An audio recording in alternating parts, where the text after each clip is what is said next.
Yes, good afternoon, everyone. Let's just wait for a few minutes so that everyone joins and then we will start.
So, all right, everyone, we can start.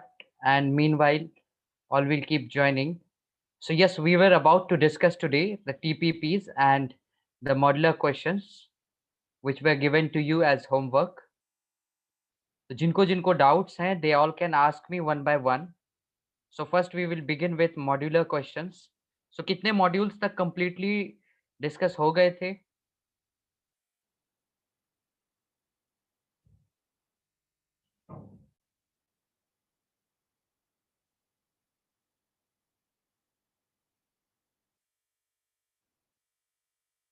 Capacitor module में point 1 point 2 ये complete हो गए थे? हाँ sir, हो गए थे। हाँ, तो किसमें डाउट है? Point 3 point 4?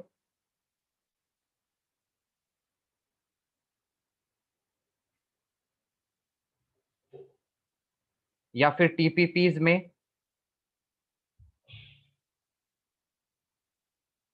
Sir TVP solve कर रहे हैं अभी। अच्छा, अभी हुआ नहीं है टीपीपी? एंड देन टीपीपी छोड़ के मतलब आई शुड अज्यूम कि कोई डाउट्स नहीं है, राइट? मॉड्यूलर सेक्शन में point 1 point 2 no doubts?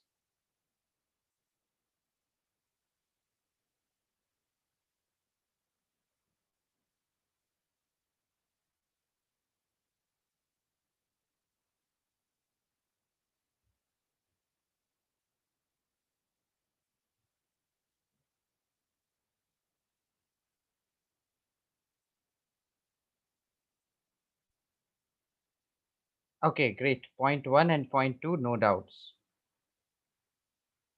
So when you all will be completing TPPs, guys, we were about to discuss TPPs today. So try to do it soon ताकि हम इसको completely finish कर दें capacitors को. So today let us start with a new unit then, क्योंकि discussion के लिए कुछ बचा नहीं है. आप लोग जब TPP करोगे then we will go with your doubts. Okay? और जब डाउट्स हम डिस्कस करेंगे तभी हम कुछ पास्ट ईयर क्वेश्चंस भी कर लेंगे उसके बाद. So one class let us keep for doubts and past year questions.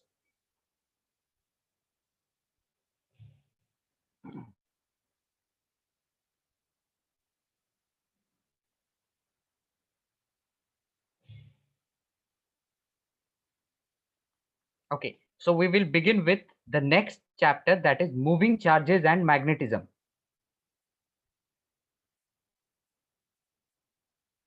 So before we head on, let us have a quick glimpse about the basics of magnetism.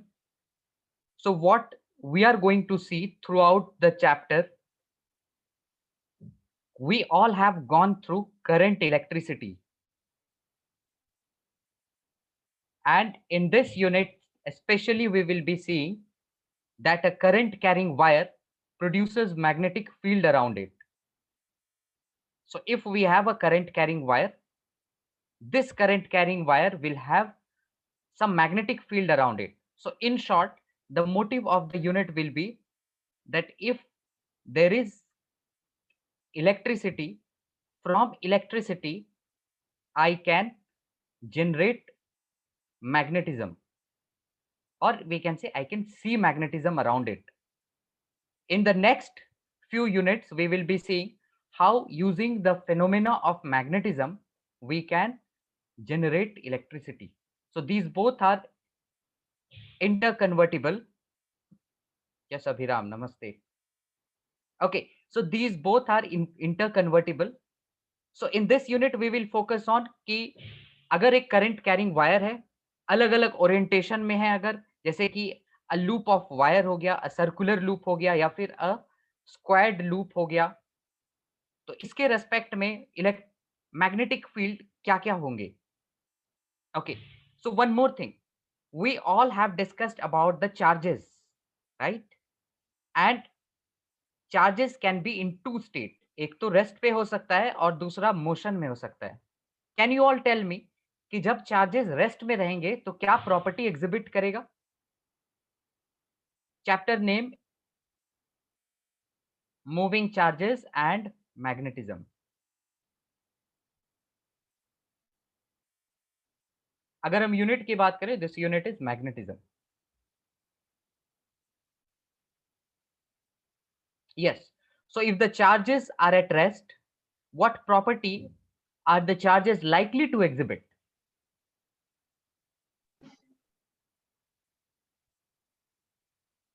We have talked about these properties exhibited by charge at rest in unit 1, that is electrostatics, कि charge का electric field होगा, charges force exert करेंगे, right, and when the charges will be in motion, फिर क्या होगा, electric current will be observed when the charges will be in motion. अब जब charge motion में है तब उसमें इलेक्ट्रिक फील्ड भी वो शो करेगा, है ना, क्योंकि अगर हम कंडक्टर की बात करें, लेट अस से एक कंडक्टर है और उस कंडक्टर के अक्रॉस मैंने पोटेंशियल लगा दिया, तो जब पोटेंशियल लगाया तो this end will act as positive end and this end will act as negative. Now there will be an instantaneous electric field set up within the conductor. So if we are describing particularly that electric field, it is a static property. ठीक है, अब जब charges motion में है तो क्या property exhibit करेगा, electric current, so we can say just current, और मैग्नेटिज्म भी शो करेगा। So because what we read कि अगर एक इलेक्ट्रिसिटी कहीं पर अगर इलेक्ट्रिसिटी फ्लो हो रहा है, जैसे कि एक वायर है उसमें इलेक्ट्रिक करंट जा रहा है, so there will definitely be magnetism around it, कहीं पर भी। So the unit is moving charges and magnetism. As you can see, when the charges will be moving, then only we will be seeing magnetic field around it. And what will be the magnetic field? क्या उसका property होगा, किस reason में, किस direction में magnetism या magnetic field decrease होगा, या कैसे कैरेक्टराइज करते हैं, all the things we are going to see in this unit. Okay, yes Samya, electric field we have done, you would have done in electrostatics, जिसमें कि हम देखते थे कि एक चार्ज है, उसके उस चार्ज के अराउंड जो रीजन है, that region is the electric field, force per unit charge. ये तो मैथमेटिकल वे था डिस्क्राइब करने का, बट इलेक्ट्रिक फील्ड है क्या, कोई चार्ज है उसके अराउंड जो फील्ड है, उसके अराउंड जो रीजन है जहां पर वो फोर्स एक्सपीरियंस कर सकता है दूसरा कोई charge, that is electric field. Okay, so we will begin with moving charges and magnetism.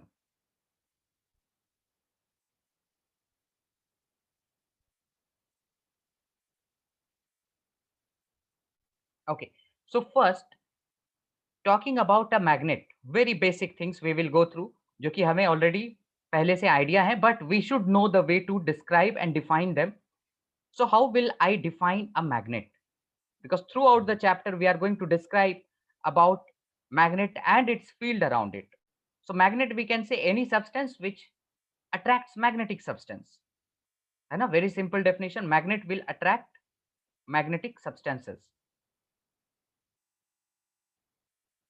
अच्छा, अगर ये मैग्नेटिक सब्सटेंस को अट्रैक्ट करता है, so it is not that all kinds of magnet will attract the magnetic substances all the time. So based on that we have two classes of magnet, दो तरह के magnet दिखेंगे, एक तो temporary magnet हो गया और दूसरा हो गया परमानेंट मैग्नेट। सो ये सब छोटी छोटी क्लासेस में हमने पढ़ रखे हैं, तो इसको थोड़ा जल्दी जल्दी कवर करते हैं। टेम्पररी मैग्नेट जो हो गया, कोई एक एग्जांपल दे सकते हो टेम्पररी मैग्नेट के? बार मैग्नेट जो हो गया वो हो गया परमानेंट मैग्नेट, क्योंकि that bar magnet maintains its properties throughout. ऐसा नहीं है कि कभी वो मैग्नेट की तरह बिहेव करता है, कभी वो मैग्नेट की तरह बिहेव नहीं करता है, it will always behave as a magnet. This phrase itself describes कि what are permanent magnet, those magnets which retain magnetic properties forever, magnetic properties forever, है ना। टेम्पोररी मैग्नेट क्या हो गया, those magnets whose magnetic properties are temporary. जैसे कि अगर हम कह दें करंट कैरिंग वायर, क्या मैं कह सकता हूं current carrying wire is a magnet?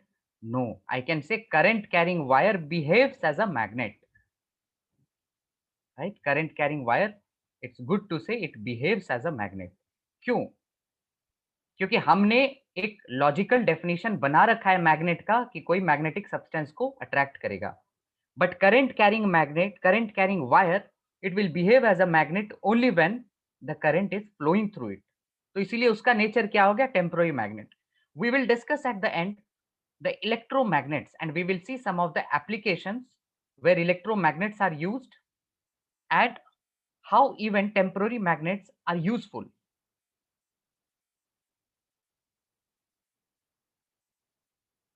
Yes, Mohammed, electromagnet is temporary in nature.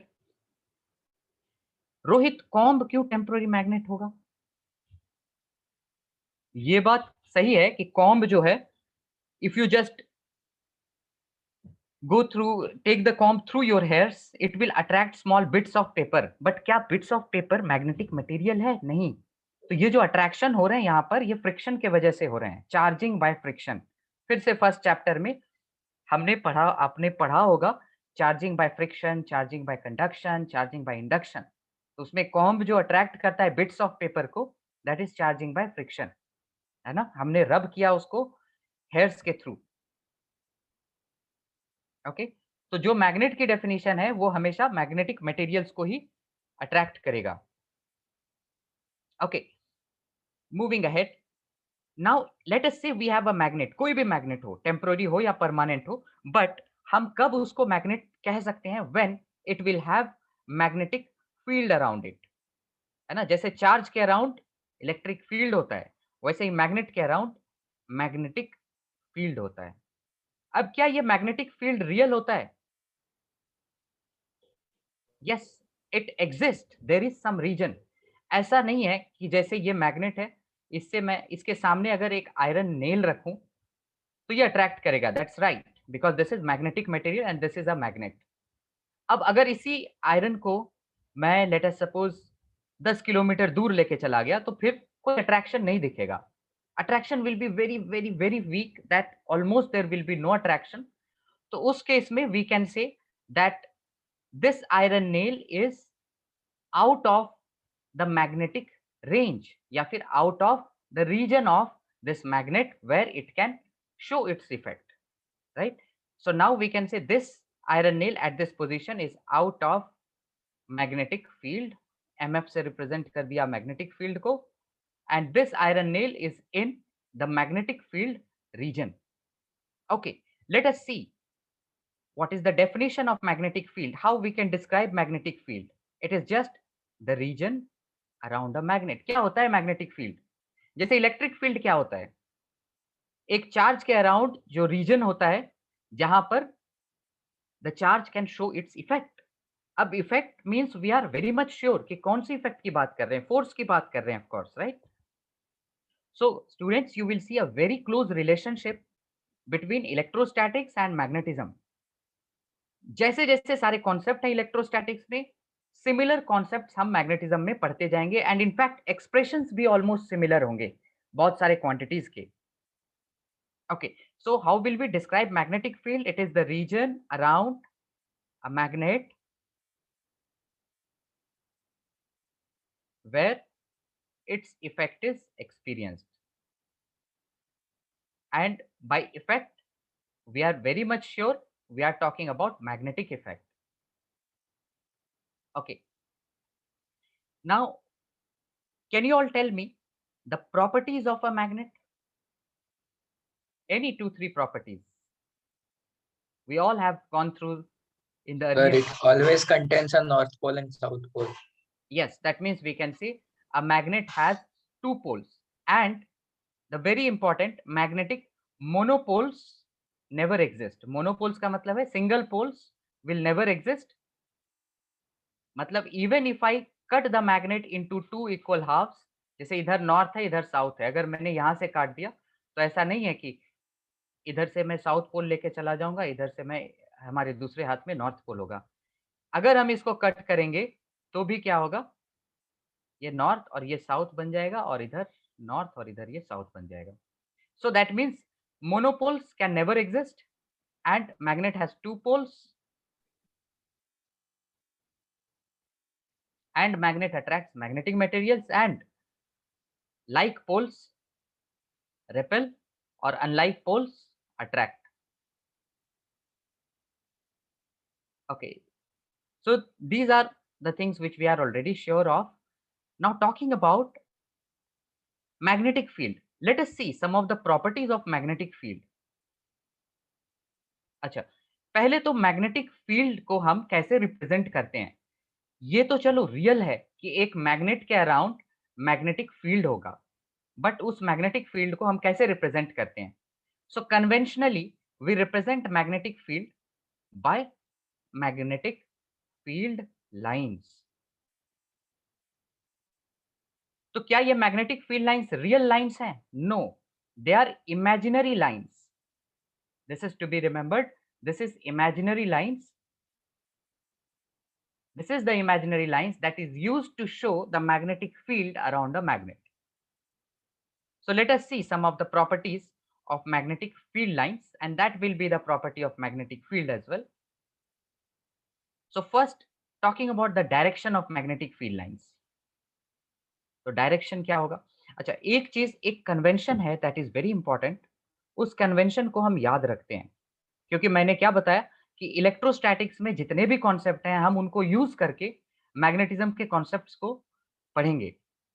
तो इलेक्ट्रोस्टैटिक्स में हमने इलेक्ट्रिक फील्ड के बारे में पढ़ा, है ना? इनफैक्ट इलेक्ट्रिक फील्ड लाइंस के बारे में पढ़ा। वैसे ही यहाँ पर मैग्नेटिक फील्ड लाइंस के बारे में पढ़ेंगे। इलेक्ट्रिक फील्ड लाइंस का डायरेक्शन क्या होता था? Positive to negative, right? ये याद है सबको, पॉजिटिव टू नेगेटिव। अब हम इसमें एक कन्वेंशन बनाएंगे। यस, हम अब यहाँ पर एक कन्वेंशन बनाएंगे। ये याद रखना, यू ऑल मस्ट रिमेंबर, ये बस एक कन्वेंशन है हमारा, ताकि हम रिलेट कर सकें। ऐसा नहीं है कि दिस इज ट्रू। ओके, तो हम क्या करेंगे, नॉर्थ पोल को मैं पॉजिटिव पोल के साथ कंपेयर करूंगा। मतलब जहां पॉजिटिव चार्ज है मैं उसको कह दूंगा चलो ये नॉर्थ पोल की तरह बिहेव कर सकता था। साउथ पोल को we will consider it as minus, और इसको throughout the chapter we will be going to use it. तो जो पॉजिटिव है मतलब ये नॉर्थ है, जो नेगेटिव है मतलब ये साउथ है। तो डायरेक्शन क्या हो गया मैग्नेटिक फील्ड का? North to south.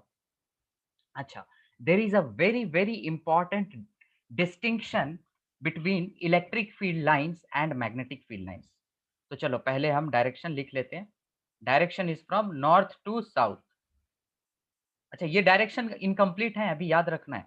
Now this point number 2, अगर ध्यान दोगे इलेक्ट्रिक फील्ड में तुम लोग पढ़े होगे कि एक तो इसका डायरेक्शन की बात करें तो it goes from positive to negative, है ना? एंड इलेक्ट्रिक फील्ड लाइंस, ये डेफिनेशन पढ़े होगे, emerges from positive charge and merges to negative charge, या फिर it starts from positive and ends at negative. But magnetic field lines में ये start and end होता ही नहीं है। Magnetic field lines, we will remember, they form closed loop, है ना? Closed loop. तो अगर क्लोज्ड लूप है तो दिस इज रॉन्ग टू से कि इसका डायरेक्शन नॉर्थ टू साउथ है। अब इसका डायरेक्शन जो है एक्चुअली ऐसे है, north to south, south to north. तो अगर एक मैग्नेट है उसके हिसाब से देखते हैं, this is north, this is south. तो outside the magnet the direction is north to south. Okay, inside the magnet the direction is south to north, तभी तो क्लोज्ड लूप होगा। So this is the major difference between electric field lines and magnetic field lines. So in short, we can say electric field lines emerges and merges, and magnetic field lines, they form closed loop. That's a very important question that can be asked. Okay, so और सारे magnetic field lines होंगे जो north से start होगा, south में जाएगा, और south के थ्रू फिर से नॉर्थ में कंटिन्यू होगा। So it will form closed loop, है ना? ओके, अनदर प्रॉपर्टी, ये तो दो सिंपल प्रॉपर्टी हो गए, एक तो डायरेक्शन और एक दूसरा difference from electric field lines. Third property is very much obvious, density of magnetic field lines. Density of magnetic field lines represents the strength at that point. So from this property we are very much sure that at poles the magnetic strength will be maximum, because here the density of magnetic field lines is more. So we can say, for example, at poles the strength is maximum.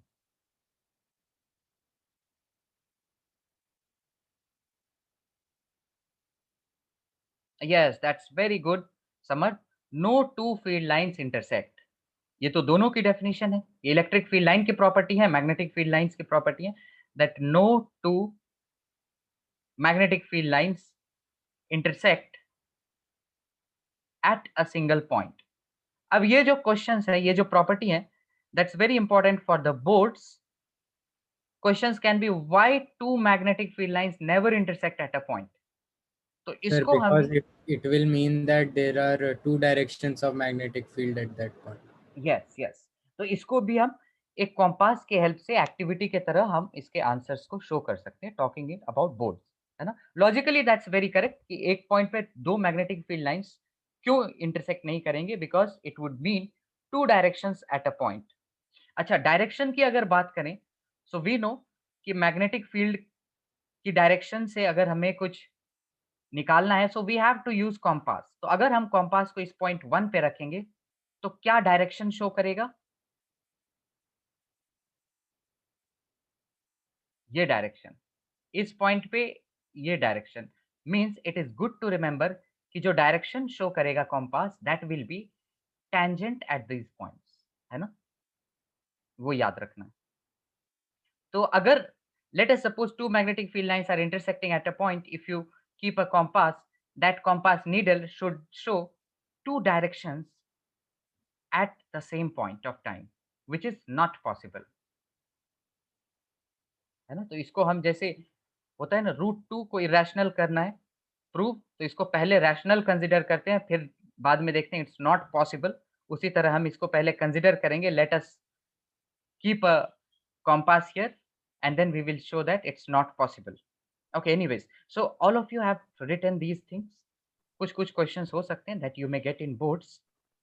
Then we will talk about the real thing which we should start in this session.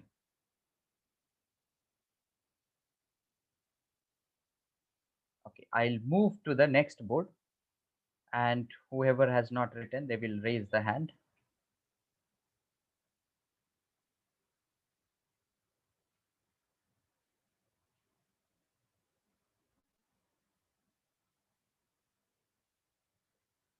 Okay, great.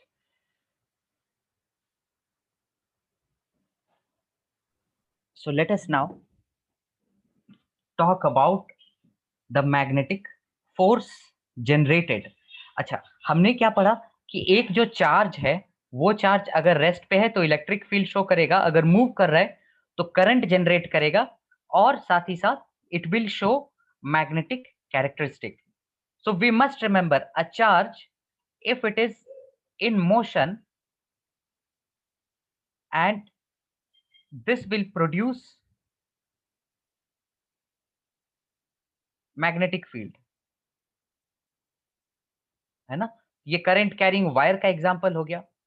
So there is an expression F is equal to BQV sin theta. That means first we will see that if there is a magnet, what we saw, magnet will have magnetic field around it.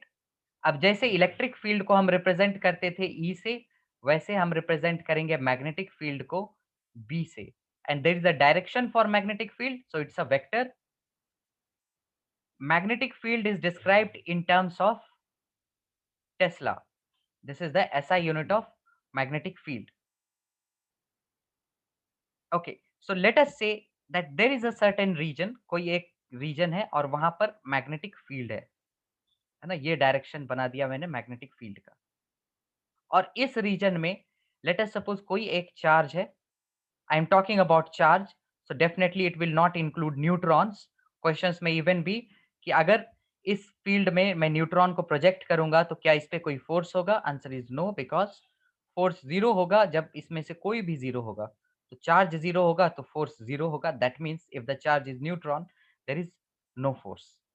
Okay, so if I project this charge with velocity v, so definitely, yeah, I'm talking about velocity, so it will have some direction. Its motion will have some direction.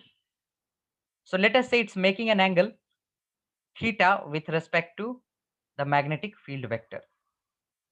So in this case, the force is BQV sine theta. So we have to remember this expression of the force that is acting on the charged particle projected in a magnetic field.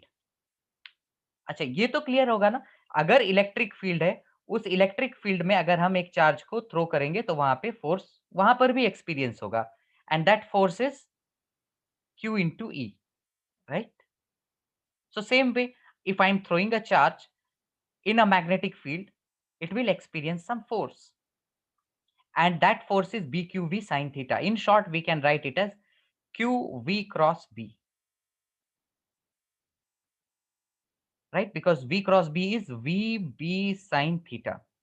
So that means we are sure that the direction of this force is going to be the direction of V cross B. And cross product ke direction, I assume you all must have remembered. कैसे निकालते हैं cross product का direction?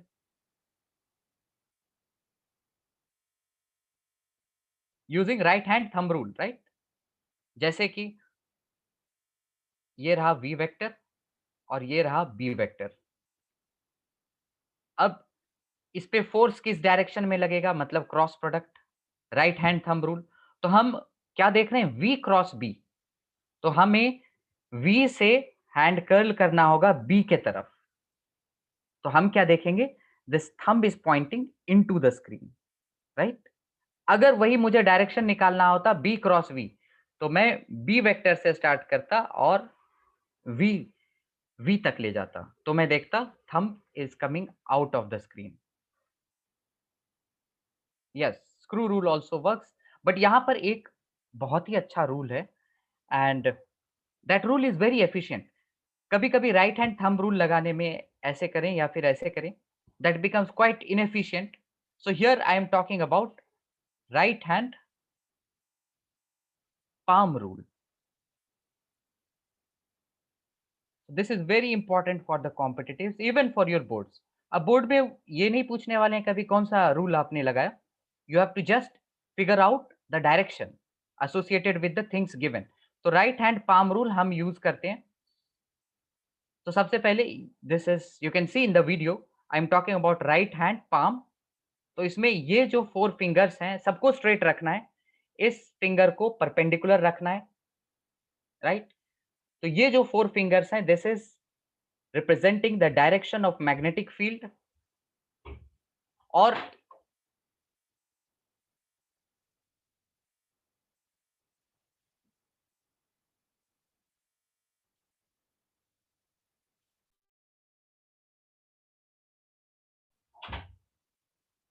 yeah, so this is representing the direction of magnetic field, this is representing the velocity direction, मतलब जिस direction में move कर रहे हैं। तो ये जो थंब, ये जो पाम होगा आपका, that will represent the direction of the force, जिधर फोर्स लगेंगे, है ना? So this is very simple to analyse. जैसे हम एक एग्जांपल देखते हैं, लेट अस सपोज आपको यहाँ पर डायरेक्शन डिटरमाइन करना है।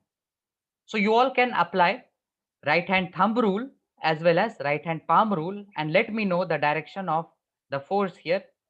So this is the magnetic field that I have drawn. अब जो क्रॉस मैंने बनाया, this cross is used to represent the magnetic field direction going into the plane, है ना? तो मैग्नेटिक फील्ड कैसे जा रहा है, इनटू द प्लेन, तो उसको हमने क्रॉस से रिप्रेजेंट किया।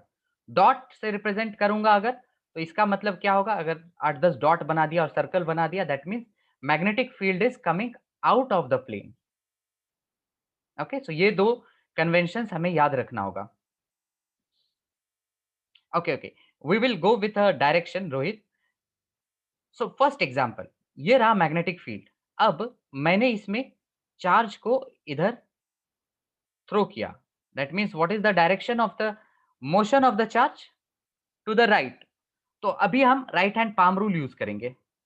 तो magnetic field into the plane, मतलब प्लेन के अंदर हम फोकस करेंगे, एंड चार्ज राइट में मूव कर रहा है, मतलब ये जो होगा आपका thumb, thumb should go to the right, it should point to the right. तो आप देखोगे कि that palm is automatically facing upwards. सबका palm upwards आया? Yes, sir. Yes, vertically upwards, exactly. मतलब यहाँ पे हम कह सकते हैं this will be the direction of the force that will be experienced on the charge once it is entering the magnetic field. Okay, तो वैसे इसमें बताओगे आप if the magnetic field is coming out of the plane, तो यहाँ पर अगर मैंने चार्ज को ऐसे फेंक दिया तो इस चार्ज पे फोर्स किस डायरेक्शन में लगेगा? Left. मैग्नेटिक फील्ड ध्यान देना है, ये अंदर जा रहे हैं या फिर बाहर आ रहे हैं? बाहर आ रहे हैं, राइट? मैग्नेटिक फील्ड बाहर आ रहे हैं, it's coming out of the plane. मतलब आपका जो ये 4 फिंगर्स होगा, you should point like this, है ना? और फिर लाइक दिस, तो आपको मिलेगा राइट डायरेक्शन में फोर्स लगेंगे, राइट? अब अगर if you all will try to apply right hand thumb rule, तो थोड़ा डिफिकल्टी हो सकता है, बट निकलेगा 100% आंसर सेम निकलेगा। So always I will say to prefer right hand palm rule. Clear to everyone this right hand palm rule, how to find the direction and to get the magnitude? हमारे पास expression है F is equal to BQV sin theta.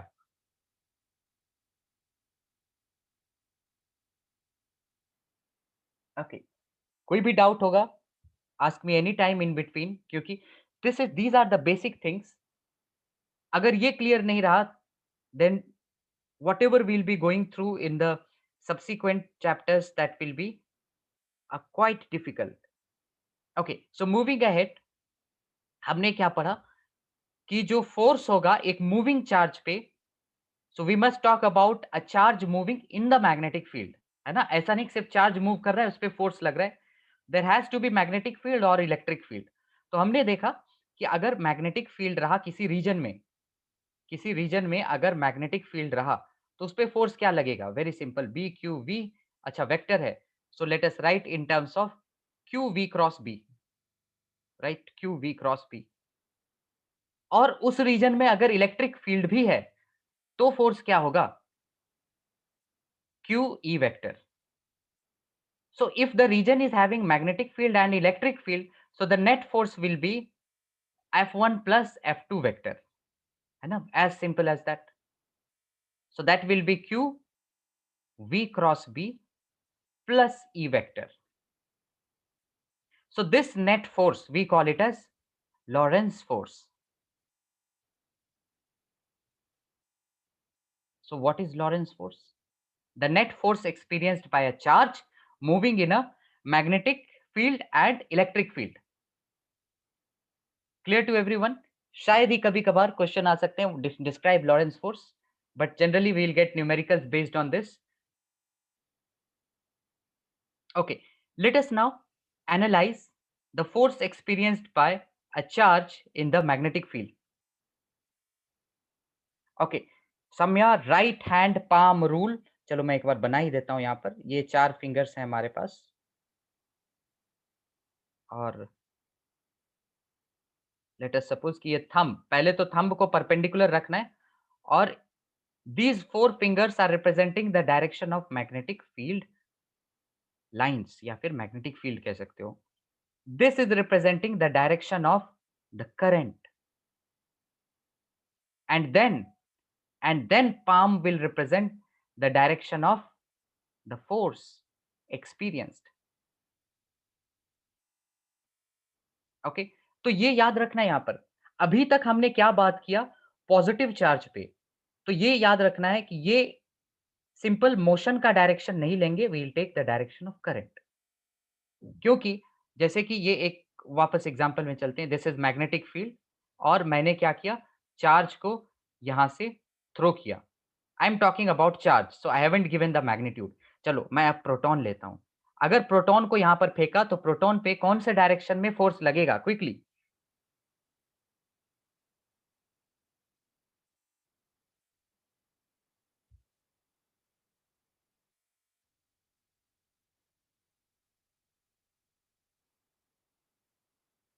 Vertically upwards, है ना। Right hand palm rule, ये finger किस direction में लिया, 4 fingers in the direction of magnetic field which is into the plane.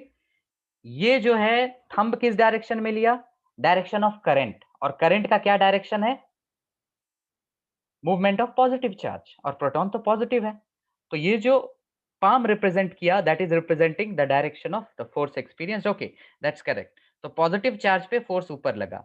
अगर मैं यहीं पर क्वेश्चन को थोड़ा सा चेंज कर दूं, instead of proton electron is coming here in this region, तो इस पे फोर्स क्या होगा।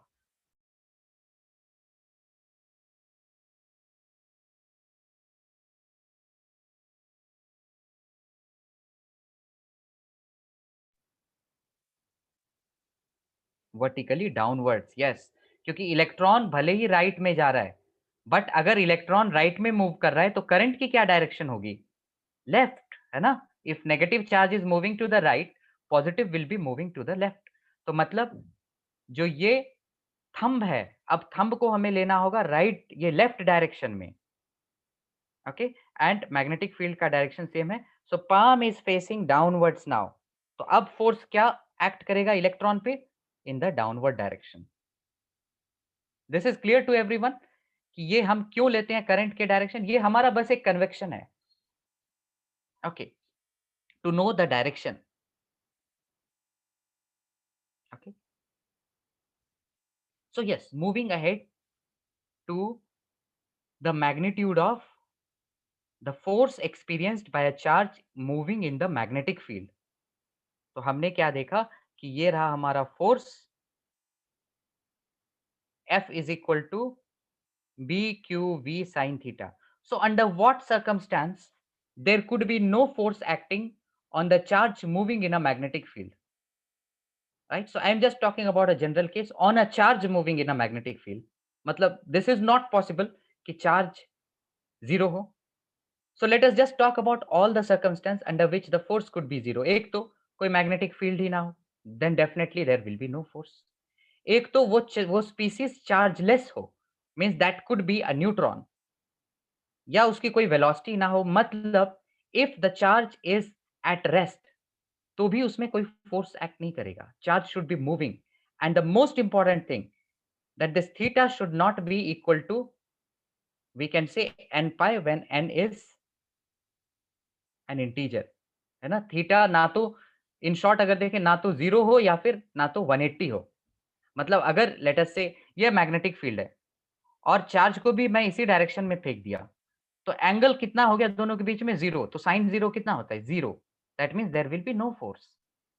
सो if the charge is thrown parallel और the charge is thrown anti parallel, तो दोनों केस में क्या होता है, there will be no force experienced by the charge moving in a magnetic field. Yes, this should be clear to everyone, very simple।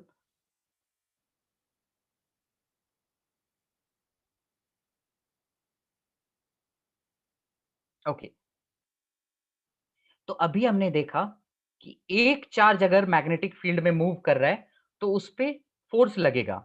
वैसे ही if there are a number of charges moving in a magnetic field, तो definitely उसमें forces जो apply होगा that will increase, that magnitude और intensity will increase, और we can say there will be more force acting on a number of charges moving in a magnetic field. तो मैं बात कर रहा हूं करंट कैरिंग वायर। तो करंट कैरिंग वायर में बहुत सारे चार्ज फ्लो हो रहे हैं, राइट। और अगर मैं इस करंट कैरिंग वायर को मैग्नेटिक फील्ड रीजन में रख दूं, so I will expect the force to be more greater acting on this current carrying wire. अच्छा, before I find out the expression of the force experienced by a current carrying wire, can any one of you tell me कि अगर मैं current carrying wire को magnetic field में रखा तो उस पे फोर्स क्यों एक्ट करेगा, अ लॉजिकल रीजन, क्यों उस पे फोर्स एक्ट करेगा।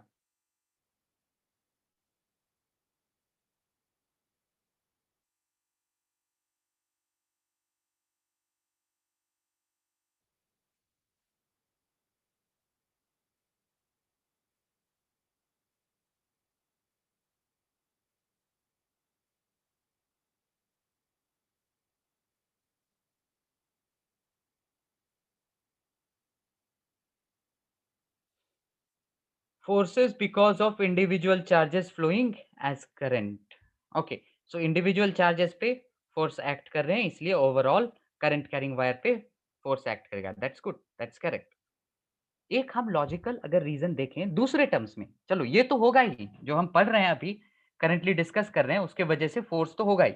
दूसरा रीजन क्या हो सकता है कि ये जो करंट कैरिंग वायर है, इस करंट कैरिंग वायर का हमने क्या पढ़ा at the start of the session, जो कि हमें याद करना है, that a current carrying wire will produce magnetic field around it. We must always remember.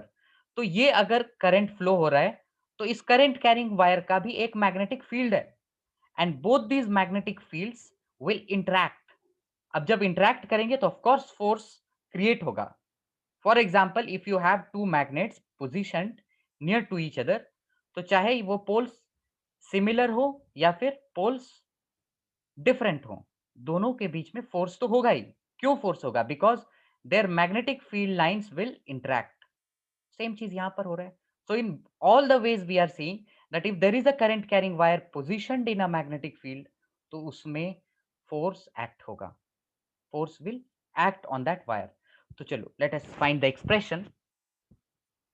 हमने पढ़ा कि एक इंडिविजुअल चार्ज पे फोर्स क्या होगा? F is equal to BQV sin theta. Okay, so here the charges are moving. Charges are moving in a straight line, है ना? तो अगर स्ट्रेट लाइन में मूव कर रहा है तो हम कह सकते हैं कि velocity is length of the wire covered in time t, right? Velocity is distance by time. अभी हम डिस्टेंस डिस्प्लेसमेंट एक कह सकते हैं. तो यहाँ पे रिप्लेस कर देते हैं. F is equal to B Q L by T sine theta. अब Q बाई टी क्या होता है? Current. So B into I into L into sine theta. तो यहां से हमें एक्सप्रेशन मिल गया force acting on current carrying wire of length L. तो ये हो गया आई एल क्रॉस बी, है ना? तो करंट को तो मैं बाहर ही रखूंगा because current is a scalar quantity. और फोर्स क्या होता है? ये दोनों कोई भी दो वेक्टर का क्रॉस प्रोडक्ट होगा. और इसमें भी हम क्या कर सकते हैं? We'll always apply right hand palm rule. जहां पर भी क्रॉस प्रोडक्ट का डायरेक्शन डिटरमाइन करना है, we will always apply right hand palm rule. Okay,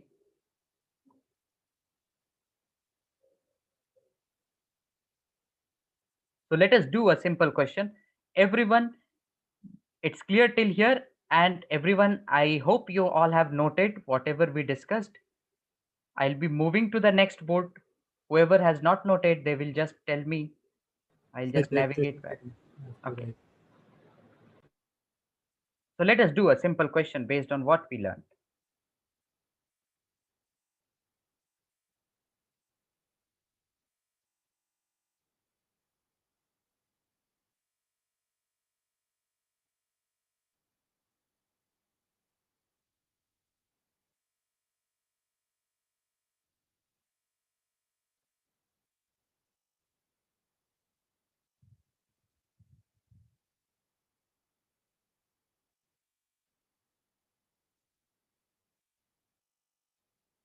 Yes, this is a very basic question. Everyone will do it.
Okay, everyone will get. I can see one answer as 0.65 Tesla.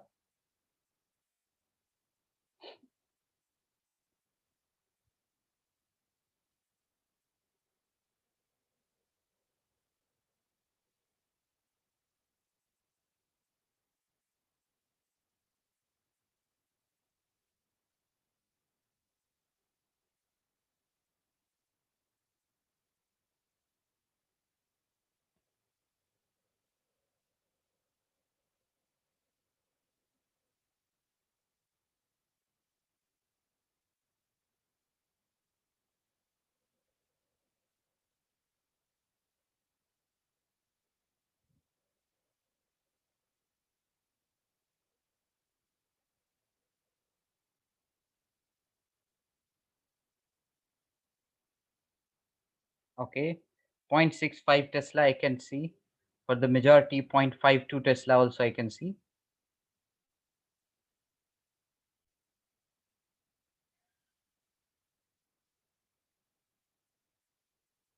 Point 0.65 Tesla, that's the right one.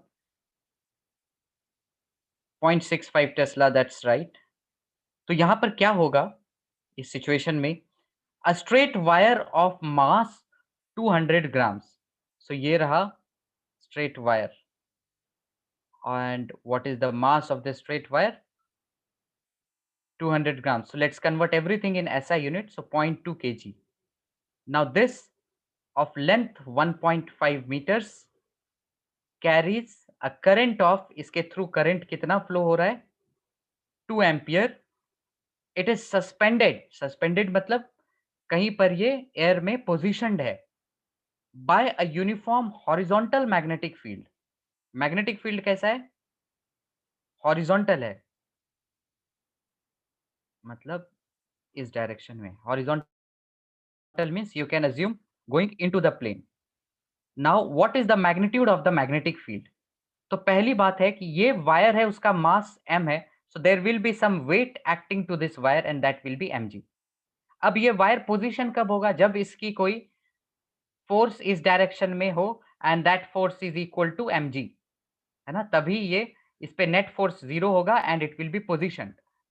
अब ये force किसके वजह से होगा? So of course we are talking about magnetic field. So this force will be due to magnetic field.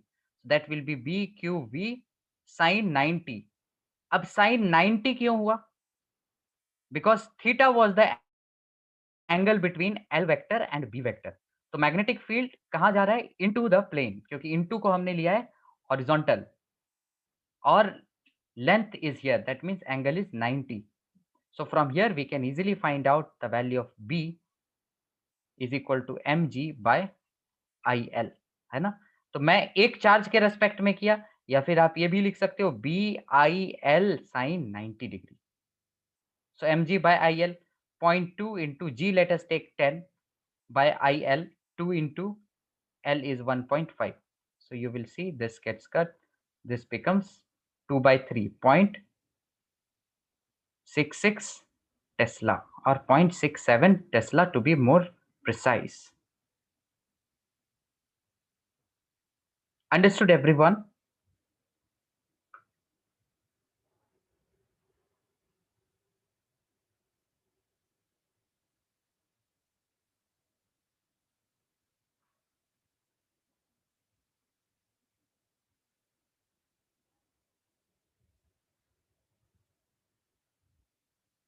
Okay, so now we will talk about simple ways in which you can tell me the directions. Just small sets of 4 questions I have. Let me take.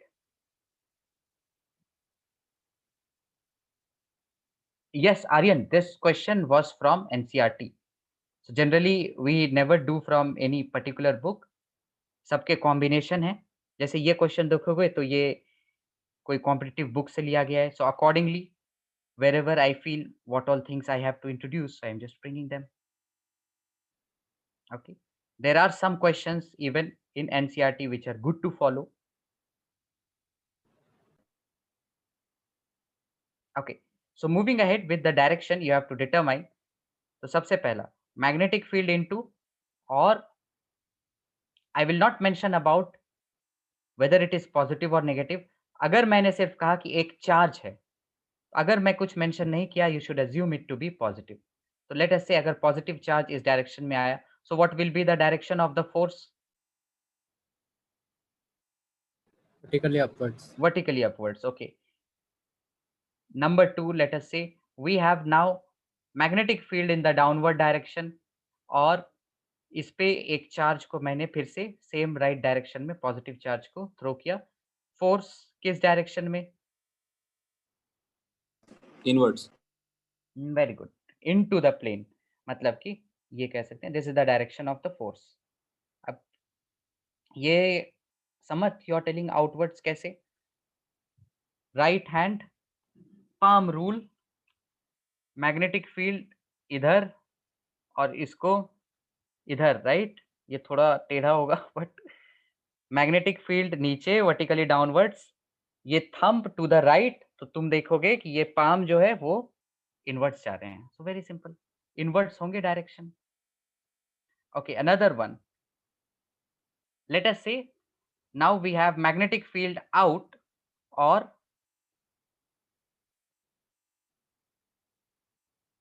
charge, let us say it is going in, तो क्या force होंगे? Charge is going in, 0. Zero. Good good, because charge अंदर जा रहा है, force ये magnetic field बाहर आ रहा है, दोनों में एंगल क्या है? वेलोसिटी और बी के बीच में 180 डिग्री, और 180 डिग्री हो या जीरो हो, फोर्स क्या होते हैं उस पे? जीरो होते हैं। ओके,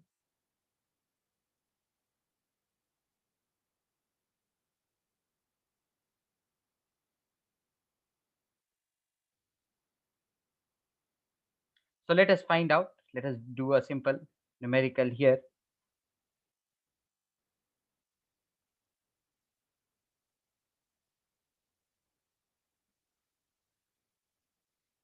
सेकेंड वाले में यू हैव गिवन फोर्स का डायरेक्शन, सेकेंड वाले में फोर्स का डायरेक्शन दिया था क्या? नहीं, ये देखो, सेकेंड वाले में मैंने चार्ज का दिया है, यहाँ लिख दिया है चार्ज मूविंग इनवर्ड्स, और ये जो है ये मैग्नेटिक फील्ड है, तो फोर्स जीरो निकल गया हमारा। Okay, here the question is, let us suppose we have infinite wire, and that wire, let's say it's carrying some amount of current, और ये करंट हमने ले लिया 2 ampere, and at a distance let's say 2 meters, यहाँ से 2 metre distance पे एक और चार्ज इसके पैरेलल मूव कर रहा है, and let's say that charge is 2 micro coulomb. Now we have to find the force on this charge. So question is, find the force on this charge.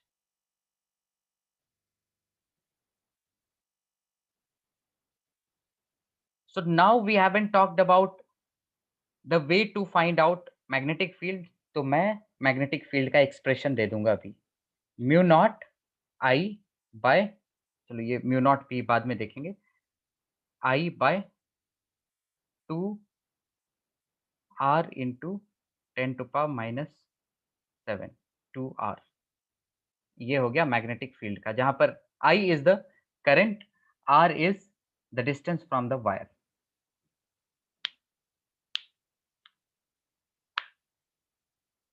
Find out the force on this charge.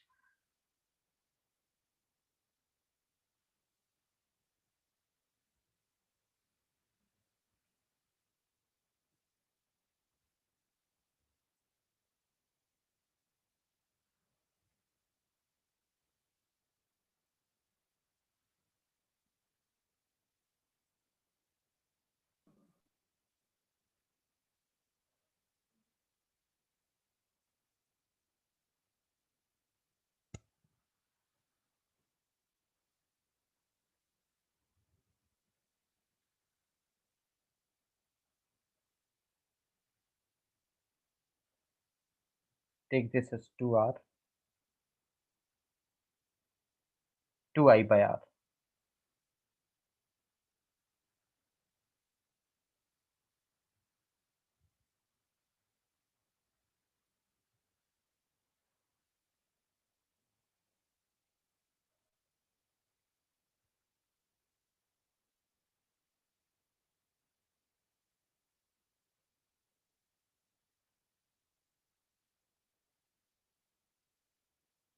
It's a very simple, ये expression you all have. तो इससे हमें magnetic field मिल जाएगा 10⁻⁷ into 2 into current क्या है 2।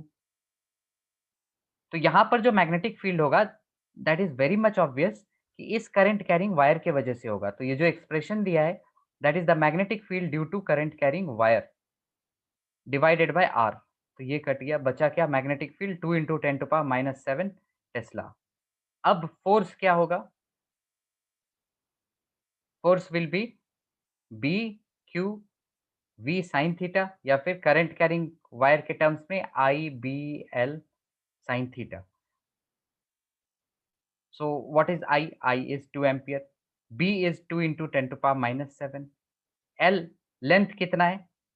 So length is infinity. So I must have asked find the force per unit length on this charge.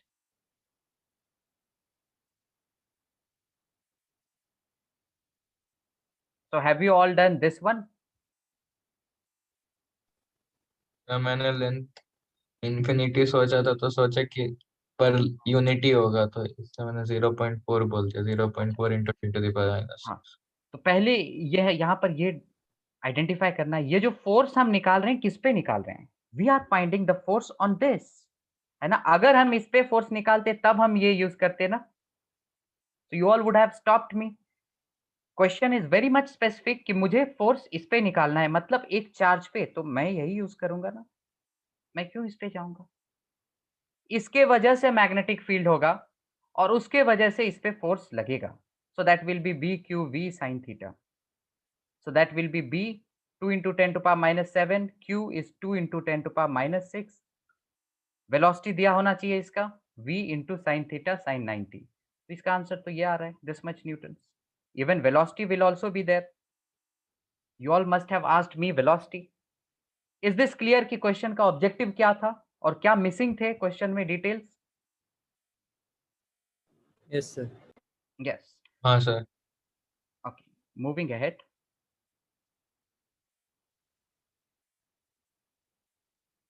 So let us say now we have, अच्छा अब details miss नहीं करेंगे, एक दो question में details miss समझने के लिए दैट्स गुड। तो चलो, एक मैग्नेटिक फील्ड मैंने दे दिया, let's say 2i plus 3j plus के कैप, और वेलोसिटी वेक्टर मैंने दे दिया let's say 3i minus 4j cap. This is velocity vector. So now I have to find out the force on 1 microcoulomb charge. So what expression you will apply here? Quickly you can do.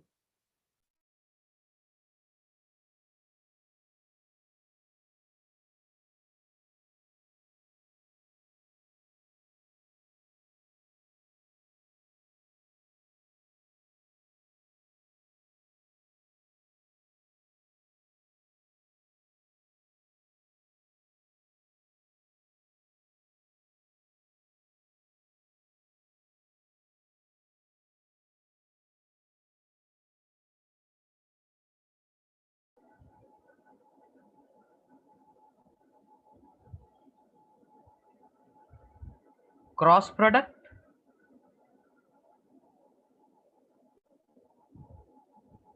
Determinant के form में निकालते थे इसको। Force we know it is q B cross B, है ना। तो Q तो दिया हुआ है यहाँ पर, v क्रॉस बी हम डिटर्मिनेंट से निकालते थे, आई जे के, this is v cross b, और यहाँ पर होता था 3 -4 0 and then 2 3 1. So that will be how much? I cap -4 and -0, so that will be -4 only. Then minus j cap 3 into 1 minus 2 into 0, so 3 हो गया, प्लस k cap में क्या होता था 3 into 3 minus 2 into 4, so 9 plus 8. ये निकला cross product -4i cap -3j cap plus 17k cap. तो अब यहाँ पर फोर्स क्या हो जाएंगे, you all can find out, let me know. ये फाइनली हमें दिखेगा कि फोर्स भी जो है वो भी एक वेक्टर ही निकल रहा है,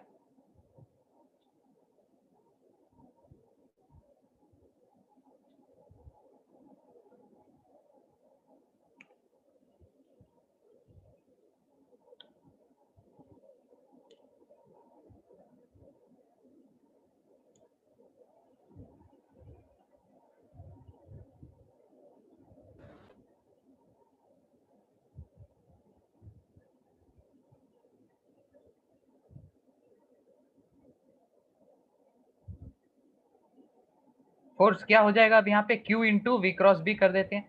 Q क्या है 10⁻⁻6 है, v cross B -4 i cap -3 j cap +17 k cap. यही हो गया Newton. This the answer. Understood everyone this how to find out? Yes, sir. है ना, there should be no doubt in this. This is quite direct usage of the formula. Okay, one objective we will do now.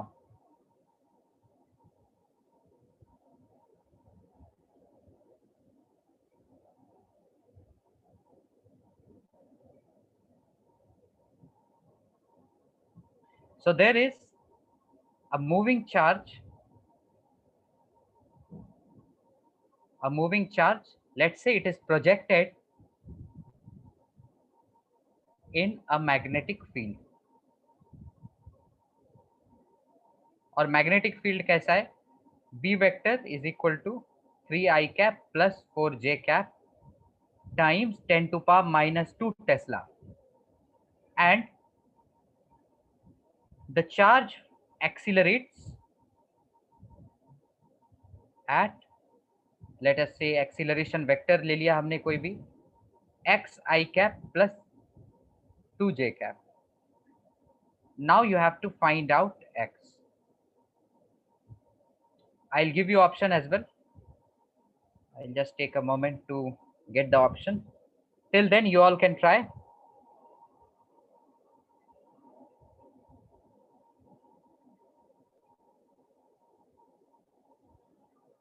Chalo.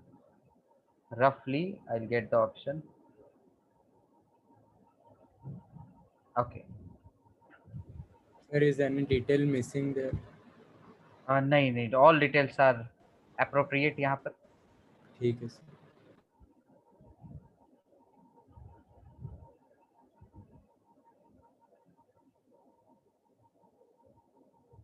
जो भी अगर details कुछ लगेगा miss हो रहा है, take that as one.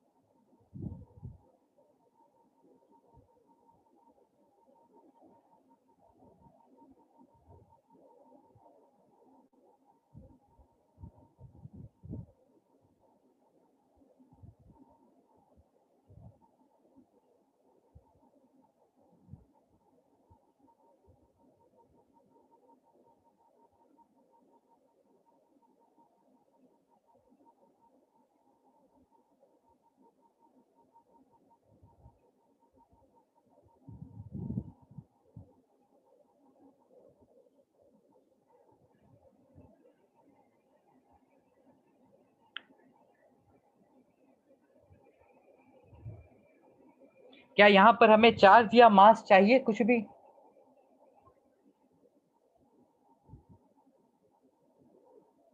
-8/3 Aryan. Okay, let us see how to do it. तो पहले तो यहाँ पर डिटेल्स बहुत सारे कम हैं, इसलिए लग रहा है कि कुछ डिटेल्स मिसिंग है, बट एक्चुअली सारे डिटेल्स हैं. Let us see. फोर्स जो है that is q B cross B. Okay, we have to find, we have to relate it with acceleration. तो चलो, m a vector is equal to q v cross B. अच्छा, acceleration is in the direction of the cross product of v cross b, है ना, and we know the direction of cross product of two vector is perpendicular to each of these vectors, right? तो अगर मैं acceleration का dot निकाल दूं v vector के साथ या b वेक्टर के साथ, तो हमारा रिजल्ट क्या आना चाहिए? 0 आना चाहिए, है ना? Sir. Right, this is clear to all कि इसका रिजल्ट 0 आना चाहिए. अब a और b है, तो चलो इसका डॉट ले लेते हैं. So 3 into x plus 4 into 2 is equal to 0. ये 10⁻⁻2 हटा दिया क्योंकि वो 0 ही होगा. तो यहाँ से हमें मिल जाएगा x इज इक्वल टू -8/3, है ना? D will be the right answer.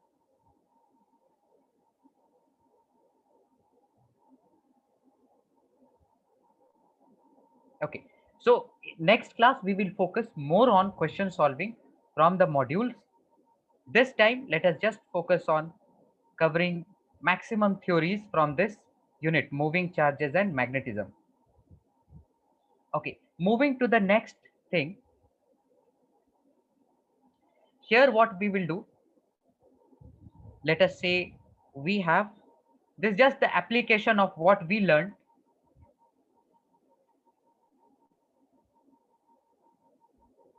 So let's say we have a magnetic field going into the plane.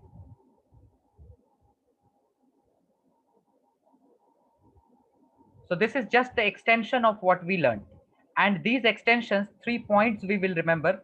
पहला, F is equal to BQV sin theta.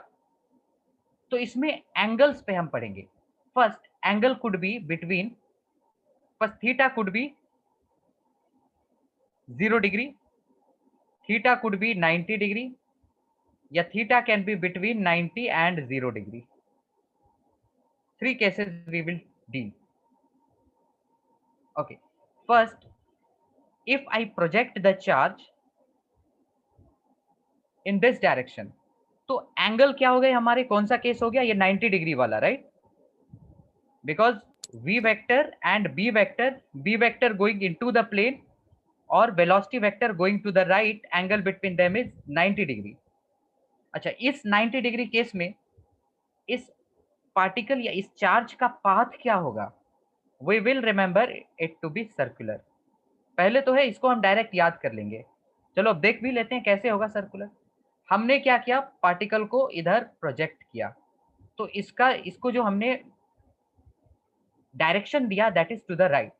अब जैसे ये इस पॉइंट पे आता है, इस पे फोर्स लगता है according to right hand palm rule, force that is due to the magnet, so that is magnetic force in this direction.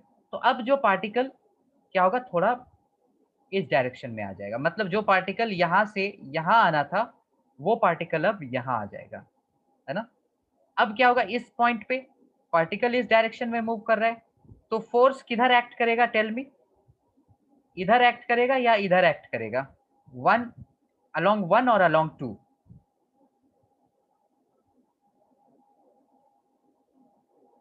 Force act करेगा along 2, right? Because it should be perpendicular to each of the things. Everything should be perpendicular to each other. तो force act किया along 2. अब particle इधर जाने वाला था, but magnetic force फिर से इधर हो गया, तो पार्टिकल फिर से इधर आ जाएगा. मतलब we will see, इतने ज्यादा गैप नहीं होंगे. At every point particle will experience magnetic field, magnetic force, and due to that magnetic force acting towards the center, देखोगे हर पॉइंट पे magnetic field, magnetic force due to the magnetic field is acting towards the center, so the path of the particle will be, चलो curved कह सकते हैं. अब ये जो curved है ये सिमेट्रिकल है, तो चलो इसको हम सेमी सर्कुलर कह सकते हैं, and that semi circular path is a component of circular path. तो वैसे ही अगर इधर पूरा मैग्नेटिक फील्ड रहेगा, तो ये पार्टिकल को हम देखेंगे कि it will just go on moving, it will just keep on moving in this circular path. So the path will be circular, we will remember. कब सर्कुलर होगा? जबकि हम चार्ज को प्रोजेक्ट करेंगे 90 डिग्री पे with respect to the magnetic field. Okay, so let us extend this case. अब जब ये पार्टिकल मूव कर रहा है सर्कुलर फॉर्म में, so there is circular motion. तो सर्कुलर मोशन में centripetal force will be as a result of magnetic force, right? Magnetic force will create the necessary centripetal force so that particle moves in the circle. This is clear, है ना? Magnetic force her point पे act कर रहा है, उसका direction क्या है? सबका डायरेक्शन टुवर्ड्स द सेंटर है. मतलब कि we can say centripetal force is equal to magnetic force. अब सेंट्रीपेटल फोर्स क्या होता है? m v square by r. Magnetic force क्या होता है on a charge? BQV. I am not taking sin theta because theta is 90 degree. अब यहाँ से we can find out the speed or any unknown things. Let us say I want to find out the radius of this circular path if I throw an object or a charge with certain let us say certain charge, so q, ये r क्या हो जाएगा, mv by bq. This is clear how to find out the radius of the circular path. चलो इसी से मुझे अगर निकालना होता time period of circular motion, यहां से पार्टिकल स्टार्ट हो रहा है तो इस पॉइंट से वापस इसी पॉइंट में आने में कितना टाइम लगेगा, उसको कैसे निकालेंगे. So yes, we will again use the same definition. Path circular है तो centripetal force is equal to magnetic force, और सेंट्रीपेटल फोर्स जब हमें टाइम पीरियड चाहिए तो हम चलो ये ले लेते हैं, m r omega square is equal to magnetic force B Q we.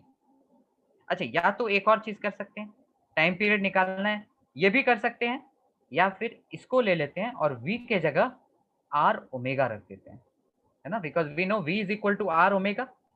तो सब्सटीट्यूट करने पे क्या मिलेगा, r is equal to m r omega by B q, है ना. मैंने बस इसमें v के जगह सब्सटीट्यूट किया r ओमेगा, तो यहां से r r gets cut, omega क्या मिला, बी क्यू बाय एम, और ओमेगा क्या होता है 2 पाई बाय टी, तो ये 2 पाई बाय टी हो गया बी क्यू बाय एम, और यहीं से हमें टाइम पीरियड मिला that is 2 pi m by B Q.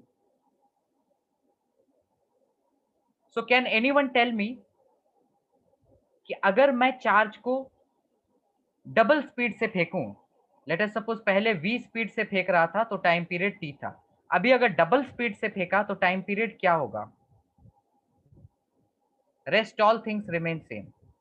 क्या ये भी डबल होगा टाइम पीरियड, नहीं, that's good Samar, time period will be same, क्योंकि जो हमने एक्सप्रेशन यहाँ पे निकाला टाइम पीरियड का, that is just dependent on the mass and magnetic field and the charge. ये वेलोसिटी पे डिपेंड ही नहीं कर रहा है, right.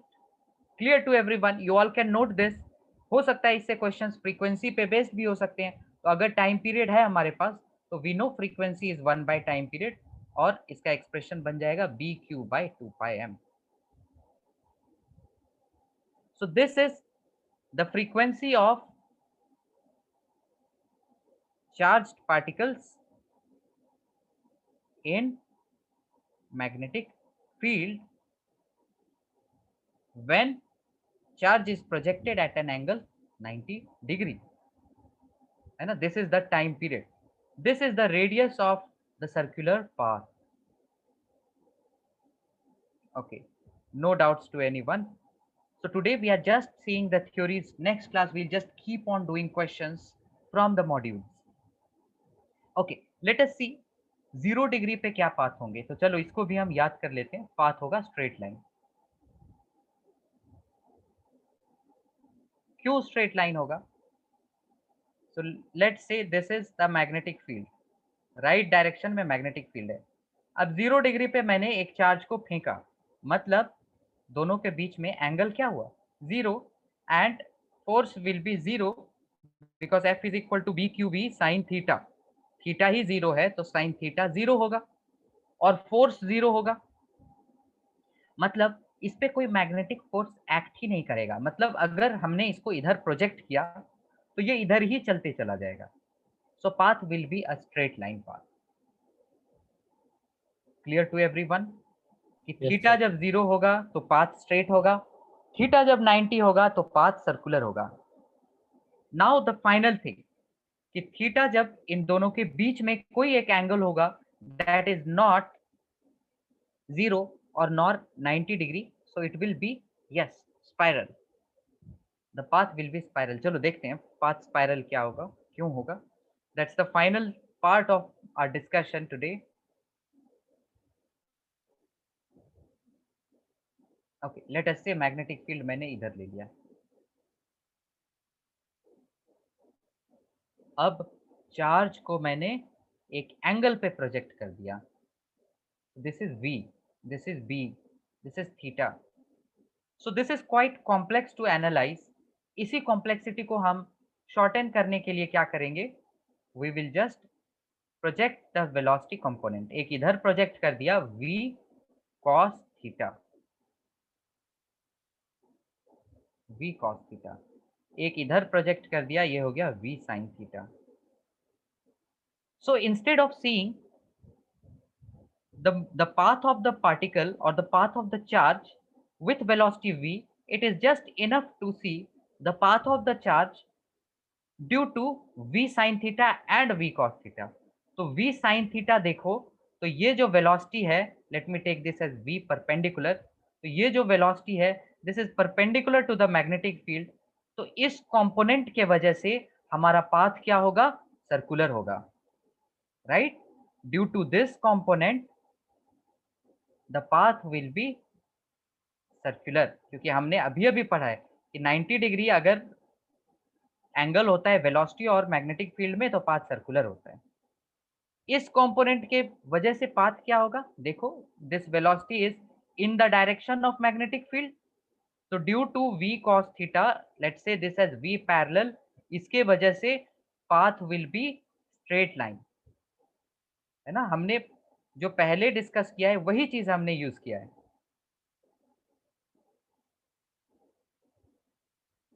Okay, now due to this perpendicular component the path is circular, due to this parallel component the path is a straight line.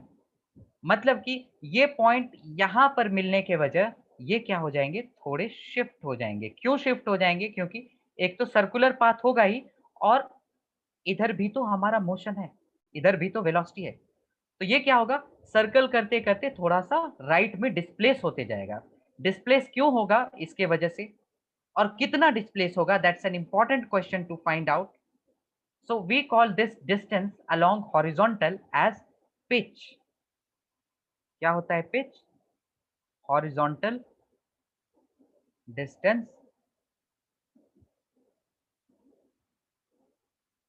covered during the motion. So how do we find out? Distance is equal to speed into time. अब time क्या होगा, time period हमने अभी अभी निकाला है. Time period क्या होता था, mv square by r bqv. Do not remember, just find out always. v को हमने क्या था, r ओमेगा, r r कटा था, ओमेगा बन गया था bq by m, और ओमेगा था 2 पाई बाई t, तो t यहाँ से निकला 2 पाई m by bq. तो इसको हम पुट कर देंगे यहाँ पर. तो v cos theta into 2 pi m by bq. तो ये हो गया हमारा पिच, है ना. ये याद नहीं करना है expression, all you have to just remember कि let me just give you the final formula list. अच्छा, today we went little bit fast. अब नेक्स्ट क्लास में क्या करेंगे, एक एक कॉन्सेप्ट से एक एक क्वेश्चन करेंगे and then we will just carry the discussions quite slowly. So you all are requested to just go through, revise them clearly. So what we have learnt till now, definition part छोड़ के, पहला तो कोई भी charge अगर magnetic field में move कर रहा है तो उस पर फोर्स एक्ट करेगा, और वो फोर्स का मैग्नीट्यूड क्या होता था, B Q we sine theta. Okay, then we saw how to get the direction of this force. तो इसके डायरेक्शन के लिए हमने क्या देखा, right hand palm rule, right hand palm rule. और उसके बाद हमने देखा कि इस फोर्स के एक्सप्रेशन के बेसिस पे कि अगर एंगल 90 डिग्री होता है तो पाथ क्या होता है, बस याद कर लेना इसको, पाथ होता है सर्कुलर. अगर एंगल 0 डिग्री होता है तो पाथ होता है हमारा straight line, because there is no force acting on the charge. और अगर एंगल 0 और 90 के बीच में रहता है तो हमारा पाथ क्या होता है, स्पाइरल कह लो या फिर हेलिकल कह लो, हेलिकल पाथ, है ना. और सब जगह इन इन सारे चीजों में हम क्या अप्लाई कर रहे थे, the one we applied for circular path. और सर्कुलर पाथ में what was the basic formula कि सेंट्रीपेटल फोर्स जो होता है that is equal to the magnetic force acting on a charge. ये रहा magnetic force acting on a charge. Centripetal force क्या होते हैं, very simple, m v square by r and m r omega square, या फिर v is equal to r omega. This is from 11.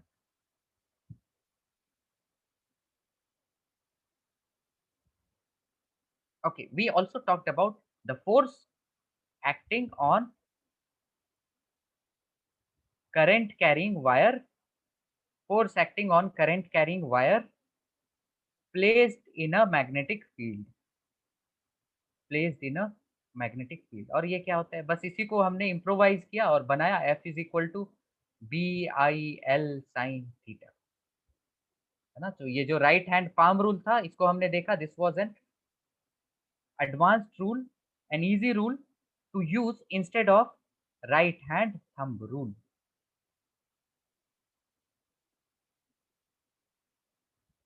Okay. So any doubt based on what we learned today या कोई question है, you all can ask me. कोई question नहीं है, सब समझ में आया?